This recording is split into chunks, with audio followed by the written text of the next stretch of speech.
Ei, deixa eu fazer uma coisa aqui. Eu não sei se o chanceler quer só responder pergunta ou tem alguma coisa para falar, além de responder pergunta. Se ele tiver alguma coisa para falar, ele pode falar e depois a gente responde pergunta.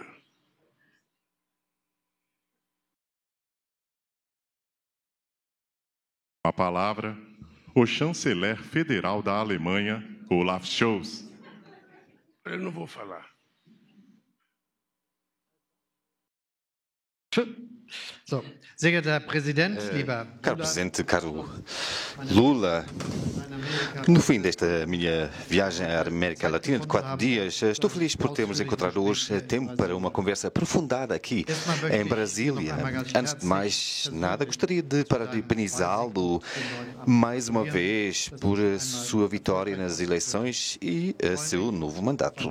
Antecipo com alegria uma boa e amistosa cooperação entre a Alemanha e o Brasil, mas também entre nós, os dois pessoalmente. Estar aqui hoje me deixa muito emocionado porque as imagens da invasão do Congresso, do Palácio Presidencial e do Supremo Tribunal Federal 3 semanas atrás, ainda estão muito presentes na nossa memória e nos deixam profundamente consternados. Ainda vemos aqui alguns resquícios dessa destruição e são, de facto, um sinal para que nós temos de defender, de facto, a democracia. Gostaria de reafirmar ao Presidente Lula e a todos os brasileiros e brasileiras que podem contar com a total solidariedade da República Federal da Alemanha. Os democratas devem cerrar fileiras diante de um ataque de tal maneira ultrajante contra nossas instituições. A democracia brasileira é forte e foi capaz de resistir a esse ataque, o que é impressionante e serve de modelo. Vim hoje aqui ao Brasil para abrir um novo capítulo em nossas relações.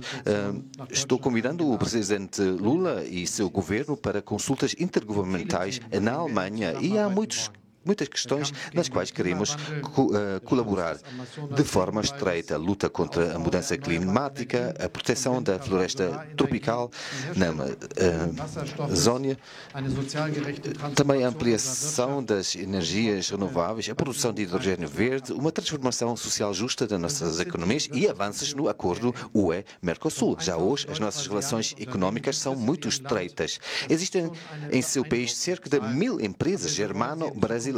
Esse já, por si, é um número impressionante, mas queremos aumentá-lo ainda mais no futuro. Ambos estamos comprometidos com esse objetivo. Ao Brasil cabe um papel fundamental na proteção do clima do nosso planeta. Sem a proteção das florestas tropicais no Brasil e na América Latina, não vamos conseguir alcançar as metas do Acordo de Paris e garantir as bases da nossa existência. Portanto, é, de facto, uma muito boa notícia para o nosso planeta que o Presidente Lula esteja empenhado em combater a mudança climática, em proteger a Amazónia e em acabar com o desmatamento da floresta tropical. Nós oferecemos ao Brasil o nosso apoio. Juntos queremos elaborar uma nova parceria para promover no Brasil uma transformação ecológica socialmente justa. O Clube do Clima desempenha um papel neste contexto. Para atingir as metas do Acordo de Paris, temos de reduzir drasticamente as emissões de CO2 que prejudicam com o clima. Isto terá enormes consequências para a nossa indústria. Temos de enfrentar essas consequências sem criar novos obstáculos para o comércio mundial. É precisamente este o objetivo do Clube do Clima. Vamos discutir também com muitos parceiros de todo o mundo. Vamos discutir também como podemos criar e expandir mercados verdes pioneiros e como podemos estabelecer padrões para produtos industriais verdes. Por exemplo, para o hidrogênio verde. Um tema central de nossa cooperação será o futuro do nosso suprimento energético. O Brasil é um ator importante para fazer avançar a transformação verde da economia mundial. Vocês têm muita experiência com energias renováveis e enormes potenciais também através da produção e da exportação de hidrogênio verde e seus respectivos produtos. O Brasil dispõe de muitos recursos naturais que são importantes para a transição energética. As empresas alemãs tem um grande interesse em colaborar com vocês para tirar proveito desses recursos. O presidente Lula e eu concordamos que o acordo UE-Mercosul é do interesse de ambas as regiões e ambos queremos que haja um rápido avanço nesta questão. O acordo deve preparar o caminho para a transformação de nossas economias e fortalecer a cooperação tecnológica e também industrial. Deve também fortalecer a proteção ambiental e climática e elevar os padrões em matéria de direitos trabalhistas e sociais. Senhoras e senhores, a invasão russa da Ucrânia também foi tema da nossa conversa. É importante para mim enfatizar que essa guerra não é uma questão europeia, mas uma questão que nos diz respeito a todos, porque é uma violação flagrante do direito internacional e da ordem internacional que acordamos em conjunto. Ela é a base da nossa cooperação no mundo. Ninguém pode mexer em fronteiras de forma violenta. Isto, de facto, são tradições que pertencem ao passado e, portanto, a integração e soberania dos Estados deve ser inviolável. Isso é algo que nos juntou, uniu durante muito tempo e isso deve ser novamente, de facto, o nosso objetivo. Nós, enquanto democracias, também temos que nos unir nessa questão para evitar um regresso à lei do mais forte. E é por isso, é para mim uma enorme alegria que o Brasil também tenha tomado uma posição clara nas Nações Unidas. Só mais uma coisa. Eu estou muito feliz. Nós estamos muito felizes por o Brasil estar de volta à cena mundial, empenhando-se pela maior integração regional da América Latina. Vocês fizeram falta, caro Lula. Você vê que os dois temos grandes planos e aguardo com expectativa a nossa cooperação futura. Obrigado.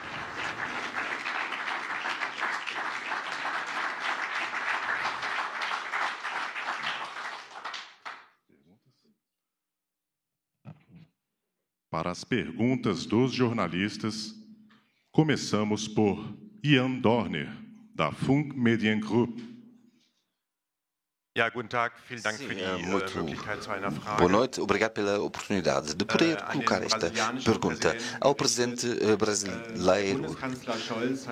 O chanceler Scholz, em todas as paradas da sua viagem aqui a este continente, sublinhou que gostaria realmente uma conclusão rápida do acordo UE-Mercosul. Também é a sua opinião ou quer que algumas partes do acordo sejam reabertas e renegociadas?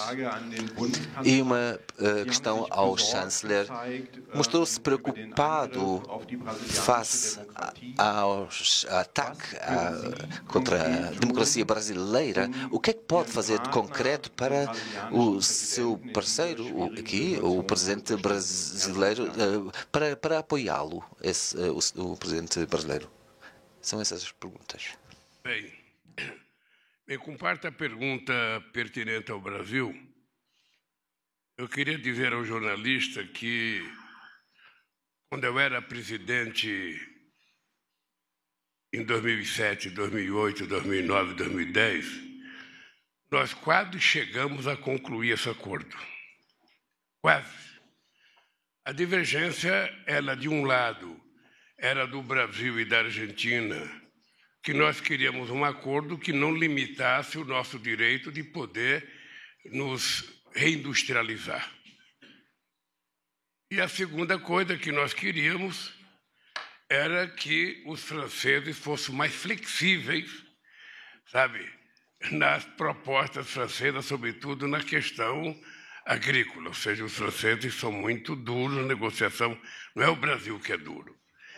Mas agora eu voltei à presidência e tive essa semana com o presidente da Argentina e conversamos um pouco sobre o acordo e nós vamos trabalhar de forma muito, mas muito dura para que a gente possa concretizar esse acordo.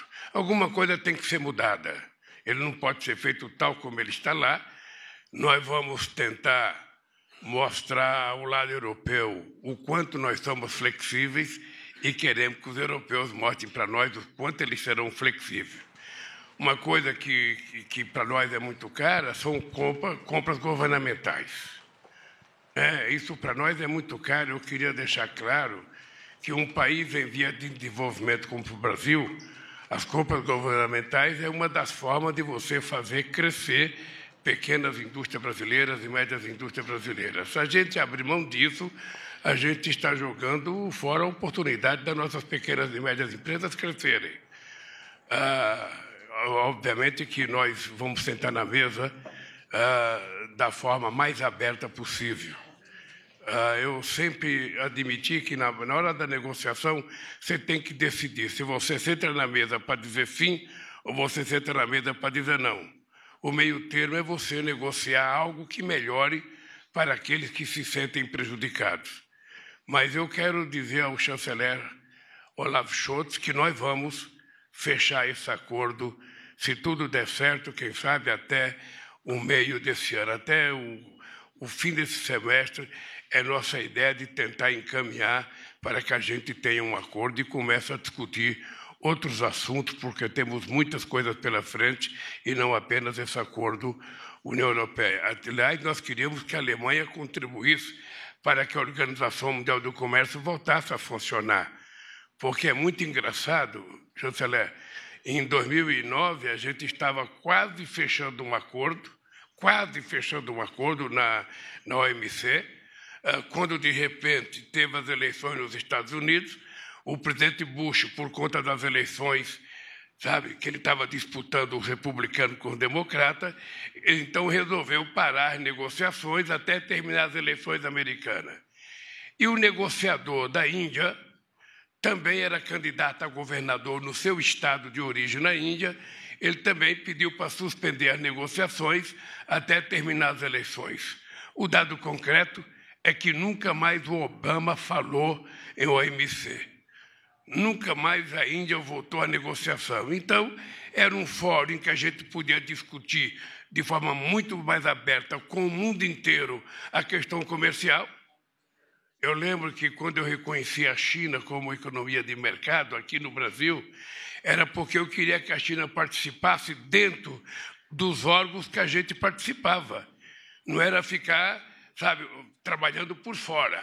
A gente negociando no OMC e a China sentar no OMC correndo por fora. Nós queríamos trazê-la para dentro do OMC. Então, nós queremos voltar a negociar o OMC. E queria dizer mais uma coisa que o presidente falou da representatividade. O Brasil, eu falei com o chanceler alemão da necessidade, nós fazemos parte de um grupo multilateral chamado G4, Brasil, Alemanha, Índia e Japão, que nós já há muito tempo estamos brigando para que a gente faça parte do Conselho de Segurança da ONU. E estamos brigando para que outros países, inclusive africanos, asiáticos, na América Latina, possam participar também. Mas o que a gente quer, na verdade, é dizer alto e bom som que as Nações Unidas hoje não é mais a geopolítica que era em 1945, quando ela foi criada. Portanto, ela não representa mais a realidade geopolítica. E nós queremos que o Conselho de Segurança da ONU tenha força, tenha mais representatividade, que possa falar mais uma linguagem, sabe, que o mundo está necessitando. Quando a ONU estiver forte, a gente vai evitar certamente possíveis guerras que acontecem, porque hoje as guerras acontecem por falta de negociação, por falta de alguém, sabe, de um conjunto de países que interfira nisso. Nós vamos continuar brigando. Espero que, ao terminar o meu mandato, a terminar o mandato do primeiro-ministro Scholz, que ele possa, sabe, estar gozando do privilégio de participar do Conselho de Segurança da ONU junto com o Brasil, tomando atitudes mais acertadas do que hoje são tomadas.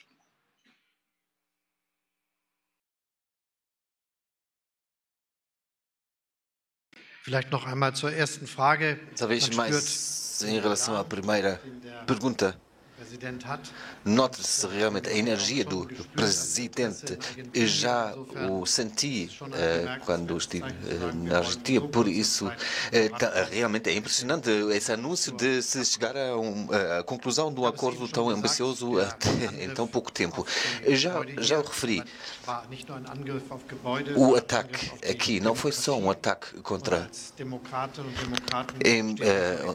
prédios, mas também contra democratas. e aqueles que representam a democracia. Eu penso que esse ataque é de tal maneira condenada pela população do Brasil como em todo o mundo e, de facto, nessa luta podem contar com a solidariedade da Alemanha. Eu gostaria de reafirmá-lo mais uma vez. Ouviremos agora. A única coisa que não pode acontecer é a Alemanha vir jogar bola no Brasil e ganhar da seleção brasileira de 7-1. Quando vier jogar o Brasil, no máximo empatar 0-0, que está de bom tamanho. Ouviremos agora a pergunta da jornalista Lisandra Paraguazu, da Reuters. Boa noite, presidente. Aqui do lado esquerdo. Presidente, os empresários brasileiros pediram um apoio da Alemanha para a entrada do Brasil na OCDE. Mas a posição do senhor Dr. Gordon parece não ser tão entusiasta dessa participação. Eu queria saber qual é a posição do Brasil hoje, se vai manter essa ideia de entrar na OCDE. E para o chanceler Scholz, a Alemanha hoje anunciou a doação de 200 milhões de euros para o Brasil, não só para o Fundo Amazônia, para as outras ações ambientais. E a gente queria saber o que a Alemanha espera desse investimento no Brasil, se isso vai ter algum tipo de acompanhamento e onde vocês esperam ver retorno. Olha, primeiro, o Brasil é um país que tem vocação de participar de organizações multilaterais. Foi no nosso governo que a gente fortaleceu o Mercosul em detrimento da ALCA, foi no nosso governo que nós criamos a Unasul, foi no nosso governo que nós criamos a CELAC, foi no nosso governo que nós criamos o IBAS, que era um fórum que participava Brasil, África do Sul e Índia. Foi no nosso governo que nós criamos os BRICS, foi no nosso governo que nós criamos uma integração, uma reunião entre América do Sul e continente africano, e foi também no nosso governo que nós fizemos a primeira reunião entre os países árabes com os países da América do Sul. Obviamente que o Brasil tem interesse de participar da OCDE. O que nós queremos é saber qual é o papel do Brasil na OCDE. Qual é o papel do Brasil? Você não pode participar em qualquer organismo internacional sendo um cidadão menor, inferior, ou seja, como se você estivesse sendo observador. Nós temos que discutir. No meu primeiro mandato eu não tinha interesse de participar, várias vezes dissemos que não iam participar. Agora já fazem 12 anos que eu deixei o meu primeiro mandato. Nós estamos dispostos a discutir outra vez e saber quais são as condições de uma entrada de um país do tamanho do Brasil na OCDE. E de outro, até disse ao chanceler Olaf Scholz que eu estava propondo a criação, falei com o presidente Macron e falei com o chanceler Olaf Scholz, nós temos que criar um outro organismo, da mesma forma que nós criamos o G20, quando aconteceu a crise econômica de 2008, e o G20 foi criado para tentar resolver o problema da crise, nós queremos propor um G20 para discutir a questão do conflito, Rússia e Ucrânia. Não interessa para ninguém aquela guerra, não interessa para nenhum outro país. Eu nem sei se ela interessa mais para a Rússia ou se interessa para a Ucrânia, porque essas coisas de vez em quando acontecem assim, as pessoas começam, depois até querem parar, mas não sabem como parar. Ou seja, o Brasil está disposto a dar uma contribuição. Acho que a China joga um papel importante, acho que a Índia pode jogar um papel importante, acho que a Indonésia pode jogar um papel importante. A gente tentar criar, a gente cria o clube, ecológico, e a gente cria o clube, das pessoas que vão querer construir a paz no planeta. Eu sei do esforço do chanceler, sei do trabalho que a Alemanha fez para tentar evitar essa guerra, não conseguiram, sei do trabalho que outros presidentes fizeram. Agora a guerra chegou numa situação, que acho que mesmo os dois países que estão em guerra estão preocupados. Quando é que isso vai terminar? Porque chega uma hora que ninguém quer ceder 1 milímetro. E chega uma hora que os interlocutores que estão participando também já não tem mais nada novo para que não é possível, no século XXI, a gente está vendo uma guerra que a gente não sabe nem por que essa guerra existiu. Ou seja, uns dizem que é por causa da OTAN, outros dizem que é por causa da entrada na União Europeia, outros dizem que é por causa do terreno da Ucrânia que a Rússia quer ocupar. Então, é preciso ter alguém na mesa de negociação, e aí eu acho que os nossos amigos chineses têm um papel muito importante, muito importante. Eu, se for a março na China, como está previsto uma viagem, esse é um dos assuntos que eu quero conversar com o presidente Xi Jinping, sabe? Que está na hora da China colocar a mão na massa e tentar ajudar a encontrar a paz entre Rússia e Ucrânia.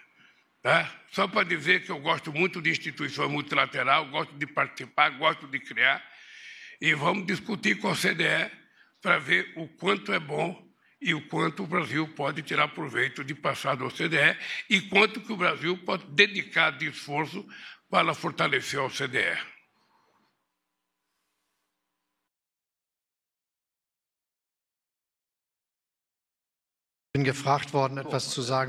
Perguntaram-me ou pediram-me para dizer algo sobre os apoios. Também no âmbito da ajuda ao desenvolvimento, por exemplo, para fazer avançar a proteção climática. Nós queremos apoiar, não nos cabe a nós dizer ao Brasil como agir, não, queremos ser parceiros para realmente atingir esses objetivos do Brasil. E são objetivos que estão de acordo com os nossos objetivos, parar a mudança climática, por exemplo, contribuir para termos um futuro melhor com avanço tecnológico, já, por exemplo, quando se trata das transformações económicas, da utilização de hidrogênio verde, etc. Existem muitos aspectos. Essa complementariedade da cooperação leva a que em conjunto possamos ser fortes, porque estamos a caminhar pela mesma rua. Isso também no que diz respeito ao fim a essa guerra horrível da Rússia contra a Ucrânia. A Rússia não pode continuar como até aqui, deve compreender que fracassou, falhou com os seus objetivos e que para o futuro do mundo é muito importante que haja um passo que mostre que poderá haver negociações de paz e não pode contar com ficar com essas terras, esses territórios que conquistou. Ouviremos agora a pergunta do jornalista Michael Fischer, da dpa. Muito obrigado, Sr. Chanceler.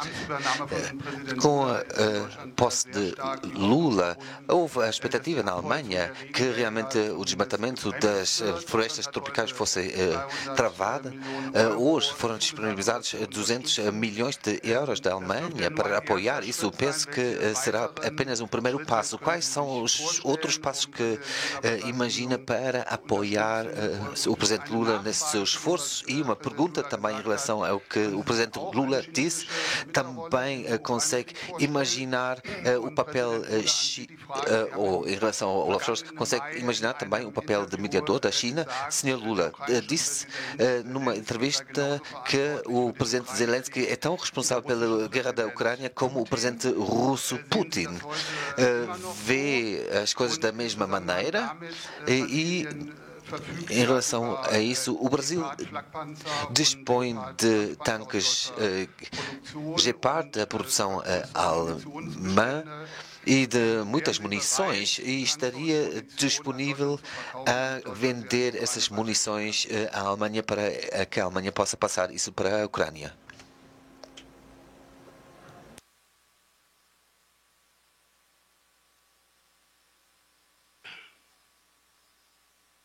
Olha, a primeira coisa que eu queria falar era sobre a questão das munições. O Brasil não tem interesse em passar as munições para que ela não seja utilizada na guerra entre Ucrânia e Rússia. O Brasil é um país de paz. O último contencioso nosso foi na Guerra do Paraguai e, portanto, o Brasil não quer ter qualquer participação, mesmo que indireta, porque eu acho que nesse instante do mundo nós deveríamos estar procurando quem é que pode ajudar a encontrar a paz entre Rússia e Ucrânia. Nós precisamos encontrar alguém, porque até agora a palavra paz é muito pouco utilizada. Até agora a palavra paz, eu lembro que quando o chanceler Scholz ele foi muitas vezes à Rússia para tentar conversar, sabe, mas de qualquer jeito a Europa ela passa a ser vítima dessa guerra também, né? Porque ela sofre os percalços dessa guerra, a questão da energia. Ele disse na reunião que a Alemanha votou a utilizar carvão. Ou seja, então o Brasil tomou a decisão, sabe, de não passar as munições, porque nós não queremos que essa munição seja utilizada na guerra contra a Rússia. Isso. Qual foi a primeira pergunta que você fez? O jornalista fez uma primeira pergunta. Die Frage war nach Ihrer Aussage em relação àquilo que disse no ano passado, uma entrevista que Zelensky era tão responsável. Entendi agora. Veja, naquela época eu disse uma coisa que eu consegui ouvir a vida inteira. Quando um não quer, dois não brigam. Até aquele momento, para quem não vive na região, sabe, não entendia muito bem por que aquela guerra estava existindo. Uns diziam que era por conta da OTAN se instalar na divisa com a Rússia. Eu lembro de um discurso do Papa Francisco dizendo que as pessoas não podiam esperar que o russo ficasse quieto de colocar um cão latindo na sua fronteira. Hoje eu tenho mais clareza da razão da guerra e eu acho que a Rússia cometeu o erro clássico de invadir, sabe, o território de outro país, portanto a cruz está errada, mas eu continuo achando que quando um não quer, dois não briga, é preciso que queiram paz. E até agora eu, sinceramente, tenho ouvido muito pouco sobre como encontrar paz para a guerra. Eu tenho ouvido muito pouco e por isso que eu tenho proposto a criação de um outro organismo qualquer para ver se consegue encontrar a paz entre a Rússia e a Ucrânia. Eu sei que não é fácil, porque se fosse fácil eles já tinham parado, né? Mas, ao mesmo tempo, eu sei que eles começam uma coisa e depois não sabem como termina. Eu estava lembrando ao chanceler Olaf Scholz que o Iraque, o Saddam Hussein permitiu a destruição do Iraque por conta de uma mentira. Ele enganou o povo durante anos, dizendo que ele tinha capacidade de enfrentar os Estados Unidos, que ele tinha armas químicas. Sabe? A gente tinha o embaixador brasileiro, que era o diretor da agência. Depois do Saddam Hussein não tinha arma nenhuma. O Bush sabia que ele não tinha arma nenhuma, mas era preciso a guerra. E o Bush, então, invadiu o Iraque, destruiu o Iraque. Saddam Hussein foi enforcado e até hoje não se achou a tal das armas químicas, que foi a razão da guerra. Tá? Eu acho que a razão dessa guerra entre Rússia e Ucrânia precisa ficar mais claro. Se é por causa da OTAN, se é por causa do território, se é por causa da entrada na União Europeia, coisa que o mundo tem poucas informações. A única coisa que eu sei é que se eu puder ajudar, eu vou ajudar. Como, eu não sei. Mas se for preciso conversar com o Putin, se for preciso conversar com o Zelensky, eu não tenho nenhum problema de conversar na tentativa de encontrar paz. O que é preciso é constituir um grupo com força suficiente que seja respeitado numa mesa de negociação e sentar com os dois. Porque, sabe, eu não sei quando é que essa guerra vai parar se continuar nessa inanição que nós estamos vivendo. É isso.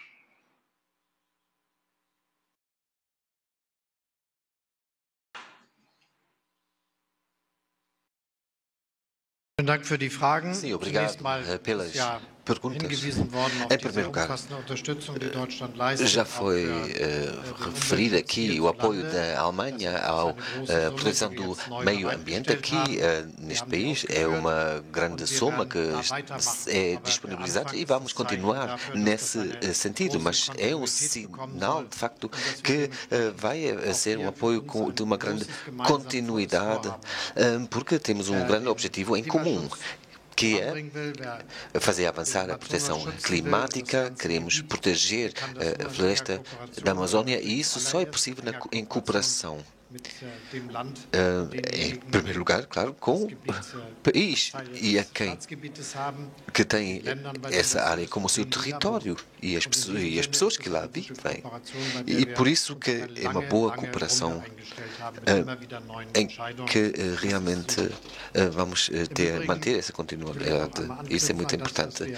E depois também gostaria de referir mais uma coisa que o Presidente também já referiu, que temos uma posição clara que condenamos a guerra da agressão da Rússia contra a Ucrânia, porque é uma violação do direito internacional que não podemos, pela força, ficar com uma parte do território do nosso vizinho. A história do Brasil também está relacionada com isso. Aliás, a história de muitos países que guerras territoriais seriam possíveis se realmente as pessoas, os líderes, consultassem apenas os livros de história para ver onde antigamente havia fronteiras, porque assim nunca mais teríamos paz no mundo. Por isso, temos uma posição muito clara, inequívoca, conjunta. Para mim também é claro que não pode haver paz para cima das cabeças dos ucranianos, das ucranianas. E isso é um princípio que nos tem norteado desde o início. E é por isso que chamamos sempre a atenção para que houvesse negociações e essa possibilidade. Mas para isso, a pré-condição é claro que a Rússia dê um passo relacionado com a retirada de tropas. Não, o plano não poderá vingar de ficar como parte do território, como consequência dessa guerra. Penso que estamos unânimes na comunidade internacional. As resoluções na Assembleia Geral, também a posição do Brasil, acho que são inequívocos. Há, de facto, muitas pessoas que dizem, cada vez mais pessoas que dizem que agora é preciso exercer pressão. E, tal como referi há pouco, é algo que também se reflete nas resoluções da Assembleia Geral da ONU. Nesta altura, não sabemos como é que vamos conseguir fazer isso, porque o presidente russo continua fiel aos seus objetivos. Por isso, é preciso exercer pressão para realmente abrir mão desses objetivos. Por fim, ouviremos a pergunta do jornalista Pedro Vilela, da EBC. Boa noite, presidente, chanceler. A gente sabe da centralidade geopolítica da questão ambiental e climática, né? E hoje teve uma reunião importante do governo para discutir as ações de enfrentamento e retirada dos garimpeiros invasores lá na terra Yanomami, inclusive com o anúncio de algumas medidas e a expectativa em torno desta operação de desintrusão. Queria saber, presidente, como fazer para tirar cerca de 20 mil garimpeiros. Como que o governo brasileiro pretende efetivamente resolver essa questão? Se o senhor tem uma previsão da execução dessas ações mais efetivas. Ao chanceler alemão, queria perguntar como é que o senhor avalia o impacto e a repercussão na comunidade internacional dessa crise, né, dos indígenas brasileiros, inclusive para o desafio de proteção da floresta amazônica. Olha, primeiro, o Estado brasileiro, quando ele quer tomar decisão, ele toma e acontece. Já tiramos gente, já houve um tempo que tiramos garimpeiros de determinados locais que eles não podiam invadir. Hoje, eu assinei um decreto dando poderes, sabe, às Forças Armadas, ao Ministro da Defesa, ao Ministério da Saúde. Nós vamos tomar todas as atitudes para acabar com o garimpo ilegal, tirar os garimpeiros de lá e vamos cuidar do povo Yanomami que precisa ser tratado com respeito. Ou seja, não é possível que alguém veja aquelas imagens que se viu e que eu tive a oportunidade de ver sábado passado e ficar quieto. Não é possível. Na verdade, nós tivemos um governo que poderia ser tratado como um governo genocida, porque ele é um dos culpados por aquilo acontecer. Ele que fazia propaganda que as pessoas tinham que invadir garimpo, que podia jogar mercúrio. Está cheio de discurso dele dizendo isso. Então, nós resolvemos tomar uma decisão, parar com a brincadeira, não terá mais garimpo. Aqui vai demorar um dia ou dois, eu não sei. Pode demorar um pouco, mas que nós vamos tirá-los, vamos. Não vai ter mais sobrevoo, nós vamos proibir as barcaças a transitar com combustível, sabe? E vamos tirá-los de lá, porque os Yanomamis, sabe, conquistaram aquela terra, era deles antes da gente existir como brancos, antes de português entrar aqui. Eles conseguiram a demarcação e nós precisamos dar a eles qualidade e condições de vida, porque do jeito que eles estão vivendo é uma coisa mais do que desumana. Então, pode escrever aí, meu caro, que o governo brasileiro vai tirar e acabar com o garimpo em qualquer terra indígena a partir de agora. E mais ainda, não haverá por parte da agência de Minas, sabe, ligada ao Ministério de Minas e Energia, que vá conceder autorização para alguém fazer pesquisa em qualquer área indígena. Ou seja, o Brasil vai voltar a ser um país sério, um país respeitado e, ao mesmo tempo, um país que respeita, sabe, a Constituição, respeita as leis, mas, sobretudo, respeita os seres humanos.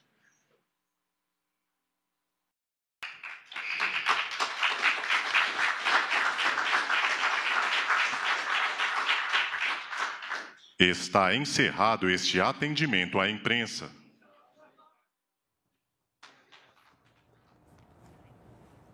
Tá, e nós acompanhamos direto do Palácio do Planalto o encontro do presidente Lula com o chanceler alemão Olaf Scholz.